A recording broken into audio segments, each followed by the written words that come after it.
Halo, balik lagi bersama Power Editor. Di sini saya akan berbagi tips bagaimana cara menghilangkan green screen dengan chroma key. Oke, untuk pertama kali di sini saya akan menggunakan aplikasi Filmora. Kemudian di sini saya mempunyai klip video, di mana klip videonya ini ada green screen-nya ya. Dan di sini juga ada bagian putihnya. Secara otomatis saya ingin menghilangkan bagian tersebut dan meninggalkan objeknya saja. Pertama kali kita setelah mendrag kepada timeline, kita klik, kemudian ini kita bisa menggunakan aplikasi atau icon ini secara langsung. Di sini ada AI mapping. Nah, tapi sebelum itu kita hilangkan dahulu bagian putihnya dengan cara mengcrop. Kita klik yang ini. Oke, di sini sudah terlihat ya. Kemudian untuk rasionya kita ubah ke custom.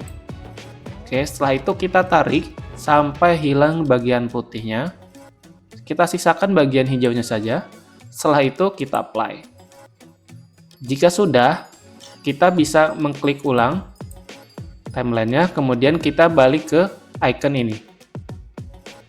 Icon yang ini ya, AI mapping. Kemudian kita klik, pilih yang chroma key. Oke, setelah itu dia akan secara otomatis menghilangkan backgroundnya seperti ini.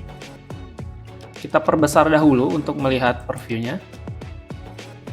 Kalau dirasa sudah bagus, maka tidak usah dirubah lagi.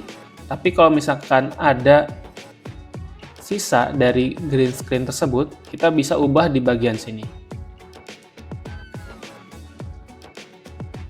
Edge-nya diperbesar, edge feeder ataupun edge thickness nanti bisa di setting atau di custom sampai si hijaunya itu atau background green screen-nya hilang.